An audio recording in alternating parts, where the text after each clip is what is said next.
పేరుకే ఈ ప్రేమలని మాటలో ఒకటి మనసులో ఇంకొకటి. ఒకవైపు నోట్లో చక్కెర పోస్తూ ఇంకోవైపు కడుపులో కత్తులు దింపుతారు మామ. జర జాగ్రత్త ఉండరు ఏమంటారు. నేనైతే ఇక్కడ షూట్కి స్టార్ట్ అయిపోయినా. షూట్లో చూసారా గ్యాప్లో ఎంత సోకులు పడుతున్నా. సోకులు పడకపోతే మనకు నడవ మామ, అందుకే సోకులు పడుతున్నా. అయినా నాకు ఒకటి అర్థం కాదు, ఎవరి బుద్ధి ఏ విధంగా ఉంటుందో వాళ్ళ అభివృద్ధి కూడా అట్లే ఉంటుంది కదా మామ. వాళ్ళకి ఎందుకు అర్థం కాదు. అయినా మనకెందుకులేండి. ఇక్కడ చూసారా అశోక్ అండ్ వెంకీ అన్న అయితే షూట్లో ఉన్నారు. ఇంకా పక్కన అయితే ఎట్లా గోమాతల నాకు తెలియదండి, ఫిల్ ఇన్ ద బ్లాంక్ ఇస్తే మీరే ఫిల్ చేసుకోండి. వాటితో ఆడుకుందాం మనం వెళ్తే ఇది చూసారా ఎంత కోపంగా వేస్తుందో. నా దగ్గరకు వస్తే పొడిచి పడి దొబ్బుతా ఉంటుంది. బట్ మనం పొడిపించుకున్న వరకు ఎక్కడ వింటాం. ఆయన కూడా సతాయిస్తూనే ఉన్నా. ఇక్కడ చూసారా పక్కన ఇంకోటి కూడా ఉంది, దాంతో కూడా కాసేపు ఆడుకున్నా. మాల్ చూస్తే ఇంకా షూట్ కంటిన్యూ చేస్తూనే ఉన్నారు. అమ్మో ఇది ఇప్పుడు అయిపోయేలా లేదని చెప్పేసి ఇంకా వీటితోటే చాలా మంచిగా టైంపాస్ చేసిన. ఇక్కడ నేచర్ కూడా చాలా బాగుంది, నాకైతే చాలా నచ్చింది. ఇక్కడ ఇది చూడండి ఎంత క్యూట్గా పడుకుంటుందో. ఇంకా నేను చెప్పాను వీడియో తీసుకుంటున్నా, కొంచెం మంచి స్టిల్ ఇవ్వు నేను ఫేమస్ చేస్తా అని చెప్పేసి. అది కూడా సరే అని చెప్పేసి ఇటే చూస్తుంది.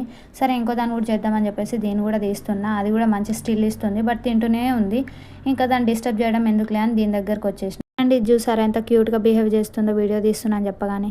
అయినా మనుషుల కన్నా ఇవే బెస్ట్ మామ, నాకైతే ఇవే ఫ్రెండ్స్. ఎందుకంటే మనుషులు బిహేవ్ చేయవు కదా, అందుకే. ఇక్కడ గ్యాప్లో నేనైతే కొన్ని రీల్స్ వేసుకున్నా, ఆ తర్వాత కొన్ని ఫొటోస్ కూడా తీసుకున్నాను, ఎందుకంటే మనకు సోకులు ఎక్కువ కాబట్టి. నైట్ అయితే అయిపోయింది, అయినా కూడా మా షూటింగ్ ఇంకా కంటిన్యూ అవుతూనే ఉంది. చూసారా మా షూటింగ్ కష్టాలు. ఇక్కడ చూసారా మా మమ్మీ అంటే రియల్ మమ్మీ కాదండోయ్, రాంబాయ్ క్యారెక్టర్కి మమ్మీగా యాక్ట్ చేస్తున్న మమ్మీ అనమాట. అందుకే మమ్మీ అంటున్నాను మామ, మళ్ళీ మా మమ్మీ అనుకొని కన్ఫ్యూజ్ అవుతారేమో అని చెప్పేసి క్లారిటీ కూడా ఇచ్చేసాను. సరే మళ్ళీ ఉంటాం, మళ్ళీ బాయ్.